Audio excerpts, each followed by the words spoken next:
What could 100,000 hours of water treatment sales experience do for your next sales meeting? Lauren Rial turns a career of top-ranked performance into practical training and talks that help your team win more business and keep the accounts they already have.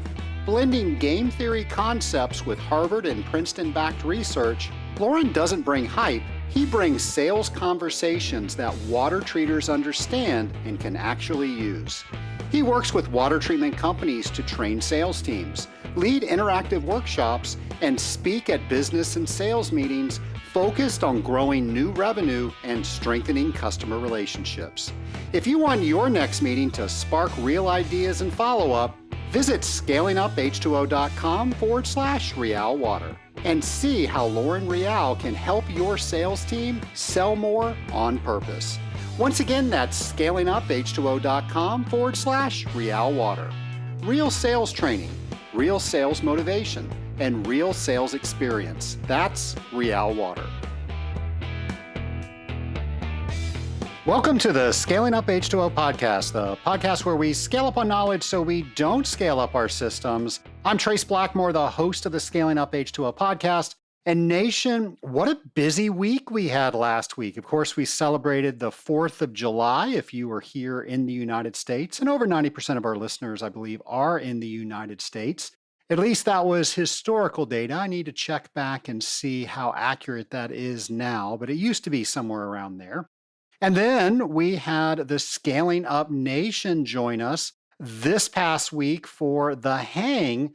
So thank you for joining the Hang. If you joined the Hang, this was in conjunction with the AWT and the young professionals of AWT this previous Hang. And it was the first time we did it during the weekday.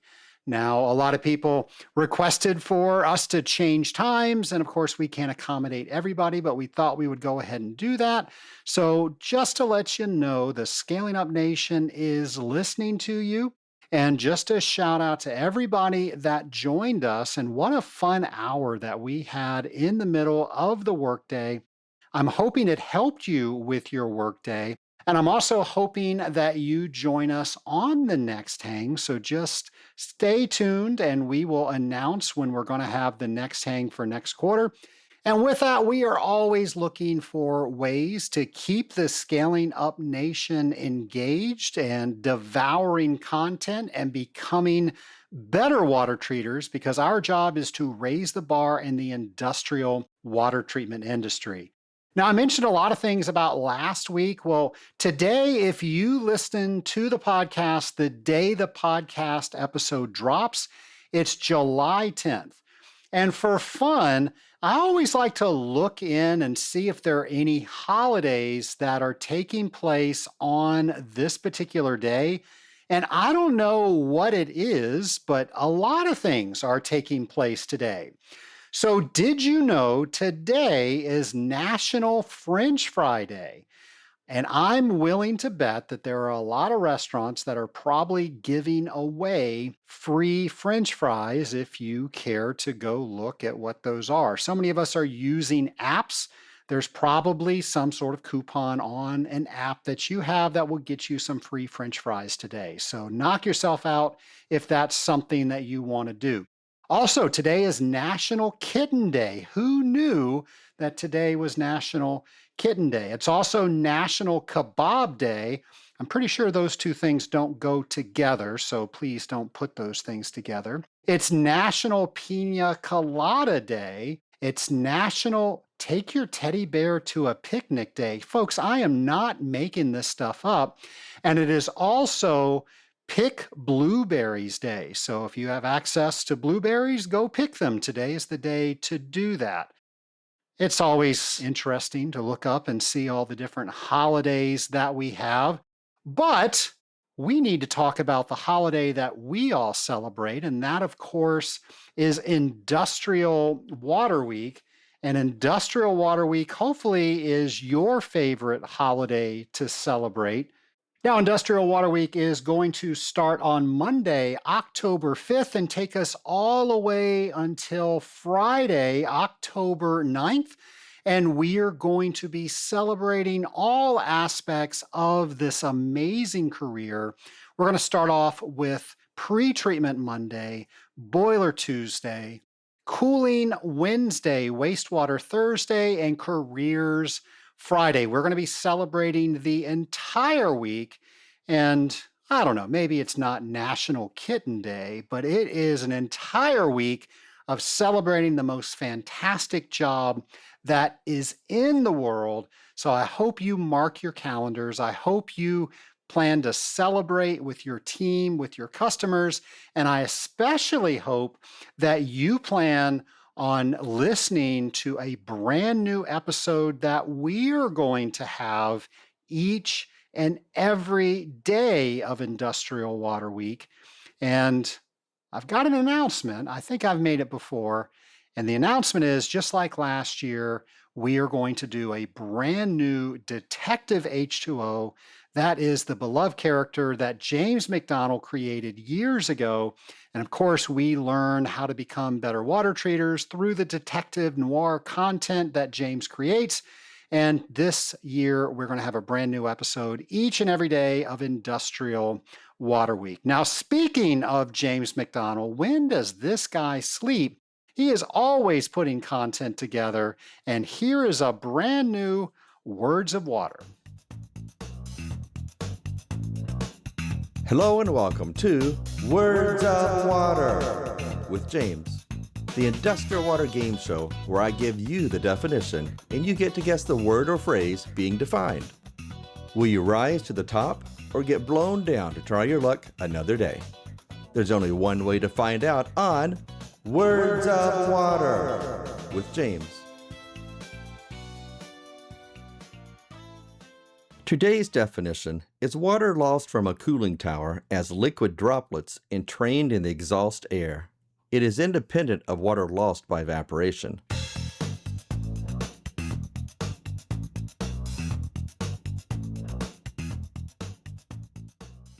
The answer is drift. Okay, for those who got it correct, step to the right. For those who got it wrong, please step to the left.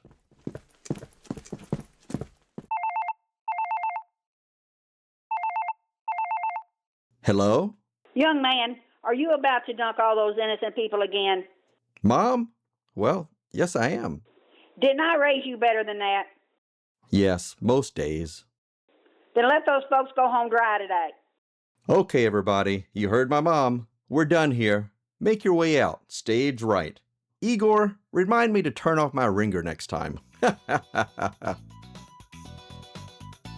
I'm James McDonald, and I look forward to seeing you next time on Words of Water with James.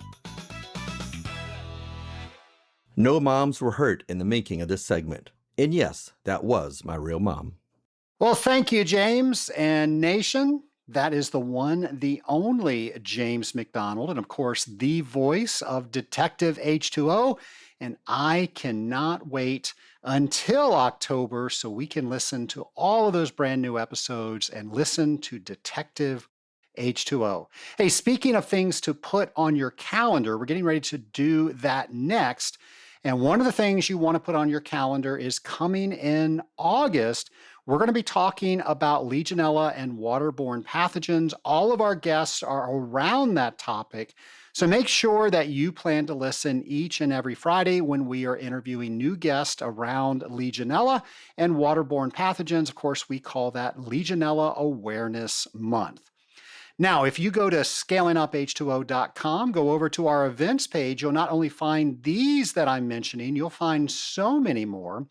And the first one I'm going to mention is the 2026 American Society of Plumbing Engineers is having their convention and expo October 8th through 14th in Oklahoma City. That's actually the same place the Association of Water Technologies is having their conference later in the year. And Nation, if you want to find out more about the American Society of Plumbing Engineers Conference, we're going to have all of that information on our events page. including the Water Expo. And this is the 15th edition of the Water Expo. This is taking place August 12th through 13th. And this is being held in Fort Lauderdale, Florida, at the Broward County Convention Center. And this is all about water and wastewater, infrastructure, liquid waste, potable sanitation, groundwater, you name it, they're going to talk about it. And we're going to have all that information for you and for anybody else that wants the information. Please share it with them. They can go to scalinguph2o.com, go over to our events page, and we've got all of those things listed there. By the way, if you ever know something that's not on there, let us know about that, and we will get that on the events page because we know how hard it is to drive to account and try to keep up with all the things that are going on in our industry. And how do we do that? Well, we try to make it easy for you by going to our events page because we have everything listed there. Well, Nation, now is our interview. My lab partner today is Dr. Newsha Ajami, the founding director of the Risk Resilience and Recovery Program at Stanford University. Welcome to the Scaling Up H2O podcast. Thanks for having me. Now, you and I have connected a little bit over LinkedIn. I love the content that you put out. Yeah, I appreciate that. We all engage in these social media spaces. You put it out in the ether. You wonder who kind of engages with it. Obviously, you have some close friends and colleagues that are interested in what you do, but it's always fun to see people outside of your network start paying attention to it and reading or listening to what you're saying. So I appreciate the outreach. Absolutely. I kind of wonder where this podcast would be if we didn't have LinkedIn. I know that it has come to be a very useful, medium. I personally have learned a lot about various people's work that, were not, regularly on my network. And it is fun to kind of go beyond your internal circle. Nusha, would you mind introducing yourself to the Scaling Up Nation? Yeah, happy to. So I'm an engineer and a hydrologist by training, with a lot of interest in policy and finance. I can give you some background story of how this has come about. I have 4 engineering degrees, but as I was getting my master's at the University of Arizona, I took a class, which was a core class on water policy. And the class was all focused on Western water laws and water rights and how water is allocated in the West. And, as an engineer and a modeler, it was interesting to me to kind of take that class and think, oh, but that's not what I put in my model. And look at this thing. It's dividing up in water in so many different ways without necessarily tons of logic. But then my model is all about logic and physics and, how water moves in a natural watershed. So that actually sort of motivated me to go out and learn more about policy. I worked for the legislature in California and served at various policy roles within the state, constantly trying to learn more and more about the policy, regulatory, and financial sort of sector out there that very much influences how we use water, allocate water, and finance infrastructure and regulate water, over time and space. So, how did all of that lead you to water security? So, it is an interesting topic because people every day don't think about water, right? Unless you're thirsty, you don't really sit down and say, oh, the table that I'm working on has water in it, or this medium through which we're talking to is using water, or we don't think about water, right? Water comes out of a tap and leaves through the system, and we don't think about where it comes from, where it goes, how it functions. And the reality is that has created this sense of water security that we think, oh, it's always there and we can always use it, right? And that has been the most important accomplishment of the water sector in the past century, being able to bring water to majority of people in the US. I mean, I would say about 90%, 95% of people in the US have access to clean water on a daily basis, and they can rely on the system to operate and maintain itself as it is without knowing what goes on behind the scenes. But if you think about water security is basically making sure there's always water for us human beings, for the ecosystem that we depend on, and for our economy that it depends on it to be able to operate and thrive. And that is water security, sort of access to water, clean water at all times. Now, our audience is mostly industrial water treaters, and you just said what you defined water security as. How would you want our listeners to define the term water security? For industrial water users, again, access to certain quantity and quality of water is essential for them to be able to operate their systems, to be able to make sure they avoid any risk to their business and to avoid any interruptions to their operations. For them, that's water security. And that's an important part of their daily life, depending on how, where their water is sourced and where it goes afterwards. That equation can change. But that is for an industrial water user and a commercial water user, that is water security. Much of your content talks about resilience. How do you want us to define resilience? It is a great question. Resilience means different things to different people. Often, when we think about resilience, is to have systems that can actually tolerate a lot of pressure without breaking. And even when they break, be able to bounce back quickly.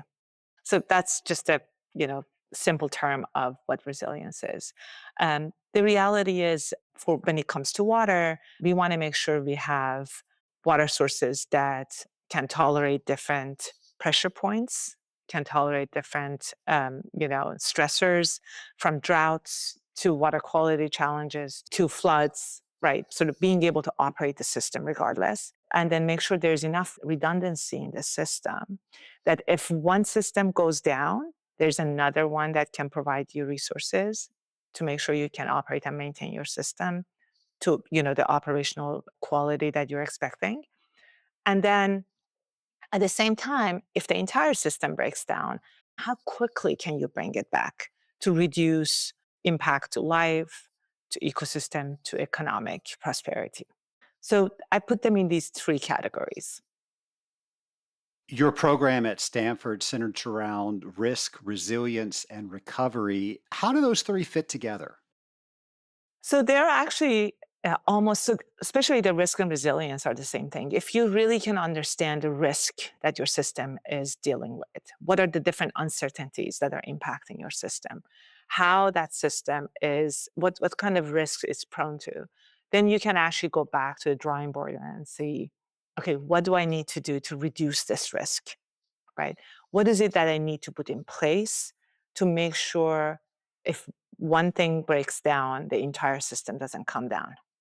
Putting in the context of water, it can come down to creating a portfolio of solutions rather than thinking about one, like let's say water sources, portfolio water sources rather than depending on one water source, or thinking about backup plans if system falls apart. Thinking about backup plans if one part of the system, for example, our water system depends on a lot of energy. You need energy to move water, to treat water, to bring water to people. If an industrial water user needs high quality water, they still need to use a lot of energy to treat that water to that quality. And if electricity goes out, or the power goes out, how do you make sure the system can still operate, right? So thinking about those backup plans are super important. And there's a specific program that I have started and running. We are focusing on how this various systems that we have and what kind of governance structures is needed to make sure we have the tools that is required to build that resilience or actually assess the risk and figure out where it falls and who's in charge, what kind of institutions do we need, what kind of financial tools do we need, what kind of foundations do we need to build that resilience. And then the recovery piece is interesting because often the way we think about recovery It's more like, let's build the same thing, the same place, the same form. But the idea of recovery is it is devastating to be impacted by some form of a disaster, especially natural disasters. Think about, flooding, wildfires, extreme rainfalls, tornadoes, just go down the list. When it comes back to recovery, everybody, we have a chance to rethink and reimagine what we have from the actual infrastructure that we need, from the actual systems that we need to build, to the governance and institutional structure that we have that operates these systems. But often we don't do that because either we are not prepared to rethink and reimagine what we have or reconfigure what we have, or because we think it's the right thing to do to go back to where we were fast. And that speed kind of stops us from creative thinking around rebuilding and recovery. So we are sort of trying to kind of connect these three pieces together. Sort of how do you avoid risk? How do you reduce risk? Avoid system failure to build, and how do you build resilience? And then if those two end up failing, when it comes to recovery, what kind of recovery model is needed to make sure we don't build the same thing, the same place, and sort of perpetuate the same cycle over and over and not necessarily build with resilience in mind? With all of that, are you primarily working with the utility providers, or are there also other stakeholders involved? Actually, it's a much broader program than just the utilities. We are working, for example, with insurance companies, financial entities, the NGOs, sort of the government entities at different scale, trying to sort of fully map out who are the players in this space and how each one of them can benefit from rethinking this system, and how each one of them can participate and contribute to this rethinking process. Is there a common misconception that they all share? Generally speaking, the way we all operate is we react to disaster. It is difficult. I mean, it's easy to talk about risk and resilience, but it is difficult, especially when it comes to resilience, to achieve that. Partly because, again, the systems and business models that we have, they don't lend themselves to that creative thinking process. And sometimes the resources we have, they're allocated such that it's very hard to move them from location to location or move them from investment in one way of operating to another way. So that requires a lot of innovative thinking and flexibility to be able to build that resilience. And often it's not there till the disaster happens. Then everybody goes back to the table and they're like, okay, so what's the best way to do this? And it's hard, it's difficult. A lot of people get involved. So recovery, fast and effective recovery means different things to different people. And then when it becomes hard, sometimes we sort of lean back to where we were before. So I think the misconception is, oh, we have everything under control till things happen. And then sometimes we really don't have things under control. And then everybody's trying to work quicker than they can on a regular basis because they're trying to get services back, they're trying to get safety back. So things become more expensive. The best decisions aren't getting made because they're happening so quickly. Is there something that maybe you can put out there that maybe we can start talking to our clients to get them to maybe start being a little more proactive? I mean, the key part is how do you allocate your dollars ahead of time for better risk assessment and better resilience, sort of building a resilient system and being able to allocate those dollars to those two parts might feel hard and difficult to do, but it is an important thing to do. And okay, and I'm going to differentiate between two spaces, which I think is important. When it comes to government versus private entities or private businesses or corporations, we have a different way of assessing risk and resilience. Generally speaking, the private entities and corporations, they do have very set ways of measuring risk, financial risk, material risk to their operations, all of that. And they actually do have some emergency plans in place. If this happens, we do this. And oftentimes they track these, and before system falls apart, they start reacting because they have shareholders that are responsible too, and they have the governance structure is built around reducing risk and building business resilience. When it comes to government and public entities, that's a little bit different, right? It's all focused on service providing. And that service providing, the only risk is if the system, if that service that they're providing will be compromised, right? So they don't really, the way they measure risk and assess risk and come up with solutions can get a little bit difficult. So it's kind of like, how do you bring these two worlds together and make sure one can learn from the other? Can you give us an example where a strong water decision was made when leaders were really handling risk well? Sure. I mean, I think you can think about this in different contexts. For example, I'm not sure this was risk driven, but the Colorado River, which is a big hotspot right now, a lot of people are fighting over every drop of water in that system. The way it was allocated, especially to the southern states or the lower basins, California had a share, Nevada had a share, Arizona had a share, but Arizona wasn't really taking a lot of their water allocation. Their population was lower; they didn't really need that water. But then at some point, they realized, oh, this is an important water source, and we actually should take our share and store it in our groundwater basins. So they started doing that, even when the demand for that water wasn't high. So they actually realized this might be a very important saving account for them, for the future of the state, for their growth, for their economic prosperity.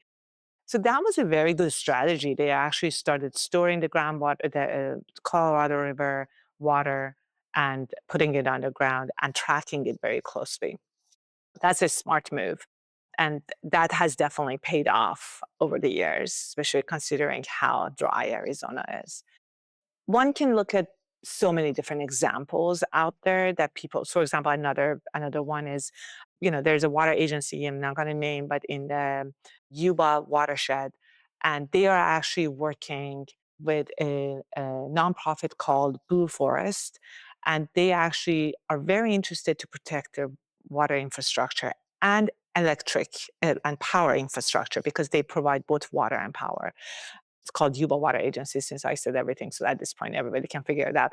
They actually, they had so much foresight. They went around and they started working with Blue Forest. They started realizing they have to maintain that watershed, the forest, because it's important to their infrastructure resilience. And also it's important to the services they're providing, right? So like the water and electricity. So that investment and that collaboration has paid off, and hopefully it's going to pay off even more in the future. Another example I give you, and I do recognize some of these are very much focused on the Western U.S., and there are examples of East as well. But this last one I will mention is another water agency is Molten Niguel Water Agency, very small utility, but they have reinvented how they operate and maintain their systems. They have retaught their business model. They have changed the way they do rate setting, the way that they structure their human resources, the titles, the talent that they bring in.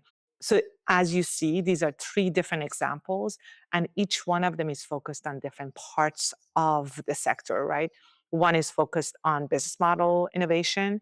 The other one is focused on collaborating with external partners to build resilience by partnering in sort of financial models that can put in place to help maintain watershed and infrastructure. And another one is trying to kind of rethink how the water is used and demand and supply management and sort of long-term thinking.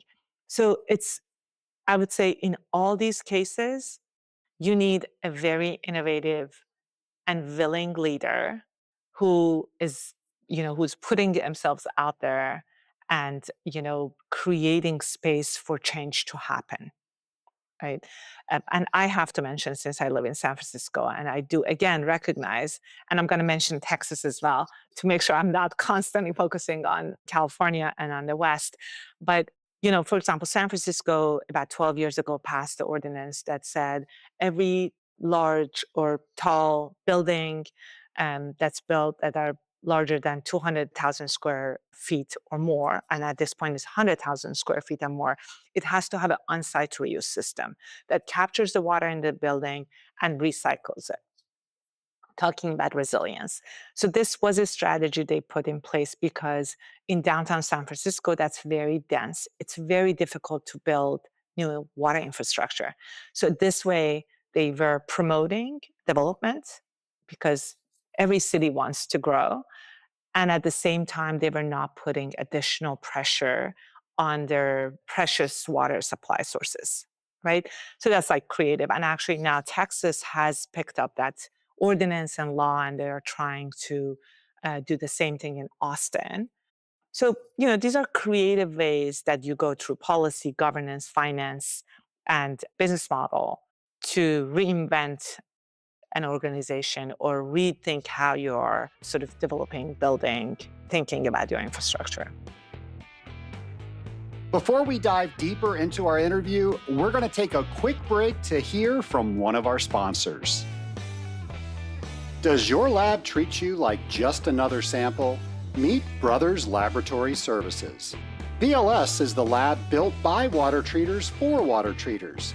I've personally worked with BLS, and I can tell you they are more than just another lab. BLS is family-owned, centrally located in St. Louis, Missouri, and designed to make your life easier. They speak your language, understand your challenges, and deliver fast, reliable results with the personal attention that makes a real difference. Their AWT certified CWT experts will help you create custom test packages that save you time and money.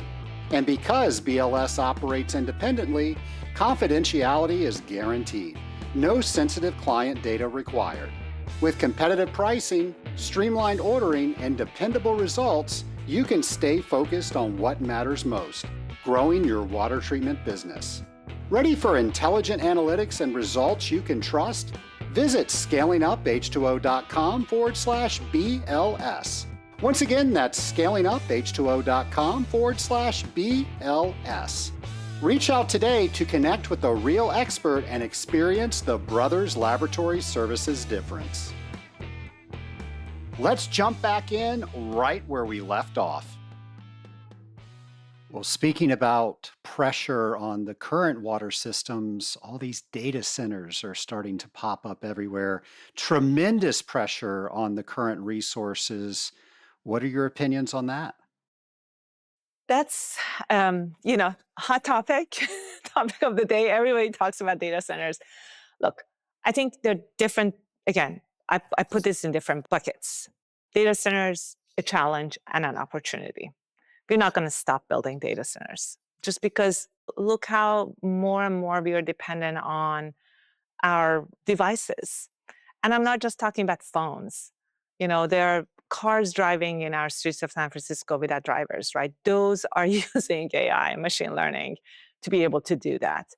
And they're just the beginning of this whole space as it grows, right? The TV you're using, the fridge that decides what you have, you don't have. I can go down the list, right? There's not almost every aspect of our life would be impacted by the introduction of the digital evolution we are going through, right? And how much we are going to depend on data and models to operate the systems we depend on. So that means that you're not going to stop building data centers. So let's just put that fact aside. So then the question is, okay, where are we building them? How are we building them? What are the innovations that can happen in that space that can help us to build these without necessarily draining our water supply sources or impacting our environment? And that is, I think, is a valid question to ask, I think, because, for example, there are different ways that we can innovate in that space. One side is how can these systems, these models that you're running can become more efficient so they can get to the same answer faster without less information or less running. Therefore, you actually need less water to cool them down. Another one is, how do you do cooling? Can you do cooling in a way that's more efficient? So you cool down individual chip rather than going all the way to cooling down the actual building. Another one is, what are the innovation in material sciences that can potentially create this materials that can absorb heat more, and therefore we can run these systems without generating so much heat. Another one is, a very important fact is, almost 70% of the power we generate is wasted through heat. And that heat, especially high temperature heat, can be repurposed for so many different things. And these data centers, actually, the ones that are running AI and machine learning, they run hot, and the heat that they generate is high temperature. So very, very easily you can get to the temperature you need to do other things.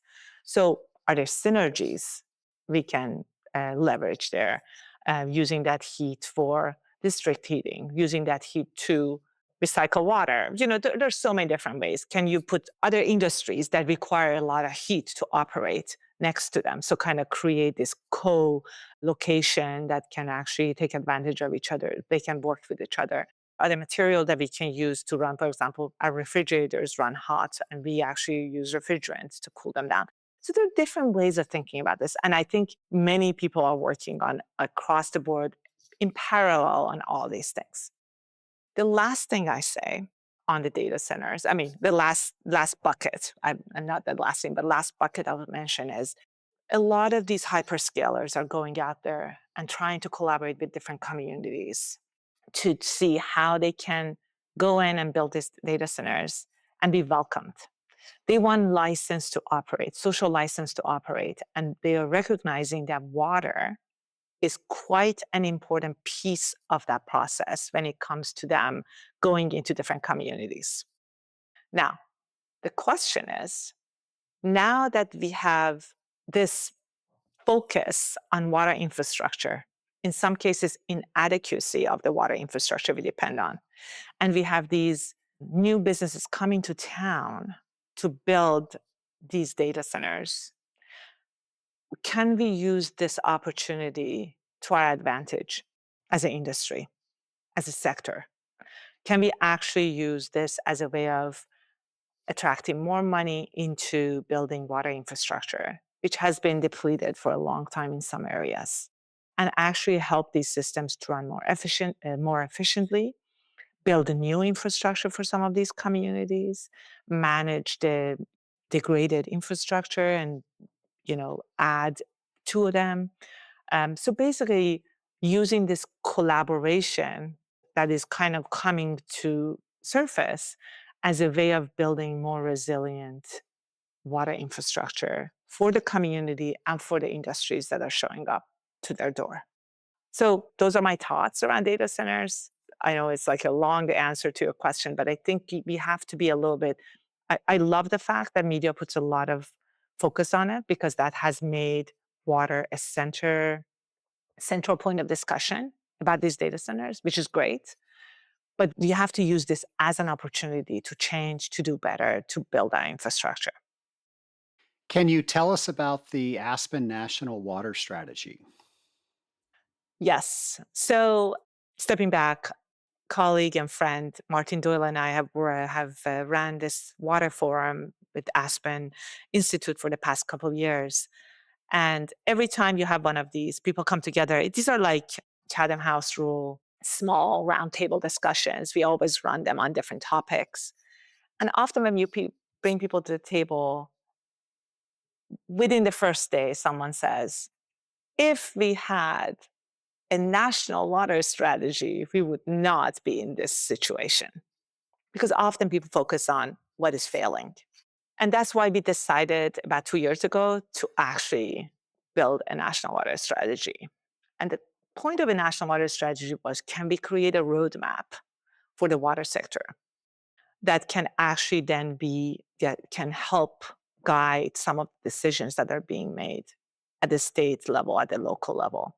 And to achieve that, the key part of it was how can we bring a diverse set of voices to the table that can help us understand what needs to be in this document. And I think the most important part of this document is the fact that we had people from every subsector of the water, like from ag to industry to energy to transportation.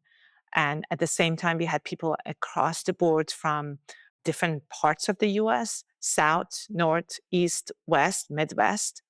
We had people from different sectors of operations, like engineering, technology providers, all of those, and then also people from and also rural, urban, Native American people from different reservations, and so we had like voice in there, and then at the same time we had different political affiliations, right? That was very key for us, like from liberal to super conservative to Democrat to Republican to people with different political backgrounds. And the key was, can we create a document that's nonpartisan, right? People can agree to set up principles that are important to our water supply sources, regardless of which background you're coming from. And can we land on a common set of strategies and actions that can help us move the sector forward? What would you like our listeners to take away from the strategy? I think the most important thing is water, which I started with. Water is an invisible connector across everything we have, we do, we depend on. But if you think about it, water is not a national priority unless it falls apart. We do talk about water, but we do not manage water as a national security issue. And water is a national security issue. And I think people do need to realize that. And we do need to invest in it with that point in mind. If it comes to protecting our infrastructure, it comes to setting policies at the national and state and local level, and in the way we invest in research and innovation and research and development, like because we need to innovate in this space. And by innovation, I don't mean gadgets. Gadgets are important, technology is important, but they also mean innovation in the way we operate our systems, institutions, policies, and business models. All of that needs to be at the table. And also another piece of this is, what is water infrastructure? We depend on, for example, Mississippi River, right? We move a lot of cargo through Mississippi River. It is one of the most important transportation pathways for us, right? But it is impacted by so many different decisions across the board, right? And a lot of so this water body needs to be protected, needs to be managed well, and it is an infrastructure, right? And we need to think about it as such. But we often, when it comes to the word infrastructure, we invest in gray. The things that we think about when I say infrastructure, you think about roads, dams, aqueducts, all those things that engineers have built over the years. But the reality is, nature is an ultimate engineer. We have learned everything we have done by looking at nature, and we have to protect the nature as a key part of our infrastructure space and landscape. So that's also another piece that's important. So when you see a river, when you see a marshland, when you see a wetland, when you see a park, all these things are our natural infrastructure that we need to invest in and protect. What can you tell us about the new program that you're launching at Stanford? I'm very excited about this program. As I said, it is focused on building risk resilience and recovery. And our point of view to this is through the various natural hazards, especially when it comes to floods, wildfires, droughts, different kind of natural hazards that are impacting our communities. And the key part of this is, again, not just building solutions for each one of these terms, but actually thinking about what are the underlying institutional setups, governance structures, laws, and policies that are preventing us to achieve the goals of better risk assessment, building resilience, and recovering better and faster from natural disasters. So that's a uniqueness of this program. It's not just focusing on tools, it's focusing on the governance structure and underlying foundations that are impacting our decision making.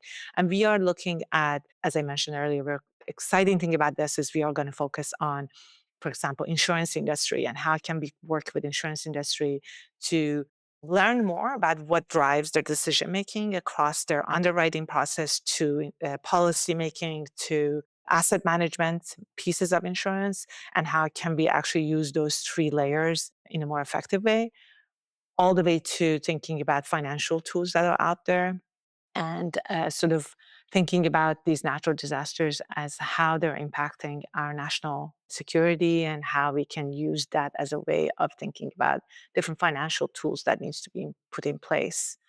And also working with policymakers at the state level and nationally to better understand what kind of legislative action needs to be taken to help move these elements forward. If our listeners want to find out more about the work that you're doing, what should they do? They can reach out to me, and we will have a website soon, hopefully up, and there will be more information out there. And I would just say, Stanford University and Doerr School of Sustainability is a research institution. And our hope is we can partner with external partners and actors and players and bring in the talents pool and the research capacity that we have and build solutions that are rooted in research, but it's applicable to our day-to-day challenges. And that is going to be the ultimate goal of this program, sort of like the umbrella that it's functioning under. And if they want to reach out to me, my email is newsha@stanford.edu. And as the website hopefully will launch soon, they can reach out to us through the website. Um, or they can find me the way you found me through LinkedIn. and Highly recommend that. Exactly. And then I can provide them updates. We are probably hosting events and continue this conversation, and we are really hoping to gain some momentum around some of the topics that doesn't get a lot of traction. Well, we'll make it super easy for everybody. We'll put all your contact information on the show notes Fantastic. page, including LinkedIn, so that way people can reach out to you. I really want to thank you for coming on the Scaling Up H2O podcast. I want to thank you for all the content that you put out there and get us to change the way that we're thinking about things normally, that maybe we can be the solutions and some of the issues that we're facing. So thank you so much for that. Yeah, absolutely. Thanks for having me, Trace. I really appreciate it. Thanks for what all you're doing for the water sector. I think we all have a role to play, and I appreciate all the efforts. Communication is key, and I appreciate the work you're doing in that space. Scaling Up Nation, you just never know who I am going to meet because I have this amazing podcast. So many of you out there in the Scaling Up Nation are looking out for me and the Scaling Up Nation. And when there are people out there that we need to interview, you are making those introductions. And this is how I learned about our most recent guest. And I am so glad the nation is answering my call with what should we be talking about? Who should we be interviewing? Because I get to meet some fantastic people. So thank you so much for that. And of course, today's interview, I hope you got so much information out of. Of course, risk and resilience are so closely connected. If you understand the risk of your systems, you can design better ways to reduce them before failure or other issues can even take hold. Resilience is about tolerance and redundancy. So systems should be able to absorb stress. They should bounce back quickly. They should keep operating even if one part goes down. All about redundancy. We also learned that recovery should be a chance to improve. Newsha emphasized that rebuilding should not simply mean recreating the same system again in the same place without learning from all the operation experience that we got from the first go around. We should rethink design. We should rethink governance, how we're going to fund it. We should rethink the issues. We should rethink how we responded when we were responding to those issues. And that allows us to create so many better systems and processes and all things around that. And then the last thing I'll point out is that all the stakeholders have a role. Whether it's utilities, insurers, the financial backers, NGOs, governments, you name it, they all shape how resilient water infrastructure becomes. And I want to underscore that when these different entities, these different people come together and they collaborate for an end purpose, that just takes everything to the highest level. And when we don't get one or more of those areas involved, or maybe somebody doesn't want to participate within that, we just lose so much valuable data that we now have to experience in the means of issues because that person didn't have a voice or that sector didn't have a voice. So it's my hope, whatever system you are designing next, you are bringing all the people to the party. You are looking at all of the past data that you were able to collect when you were running the previous system, and now you're able to make the best next system that you can because all of these things are coming together. Nation, I sure appreciate you listening to this podcast. By the way, I am always surprised when I go to an event or trade show and somebody doesn't know about the Scaling Up H2O podcast. So I'm going to ask, Nation, if you will help me find those people that are out there that don't know that we have hundreds of episodes of content out there just for them where they can learn and they can devour content and become a better water treater, and they can try new things, they can think about things differently, all from listening to this podcast, but we have to let them know that this podcast is out there. So the next time you're talking to a fellow water treater, make sure that they know about this podcast. Let them know that they can be part of the Scaling Up Nation. And I'm going to let you know that I am sure glad that you are part of the Scaling Up Nation. So Nation, have a great week, and we're going to have a brand new episode for you next Friday. Take care, everybody. Are you ready to take your water treatment career to the next level? Get the confidence you need to sign up for the Certified Water Technologist exam today by taking our Certified Water Technologist prep course. Learn valuable tools and techniques to help you succeed. Plus, test your knowledge with our 100-question practice exam. Visit scalinguph2o.com/CWT prep and put yourself on the fast track to certification. Don't wait, start today.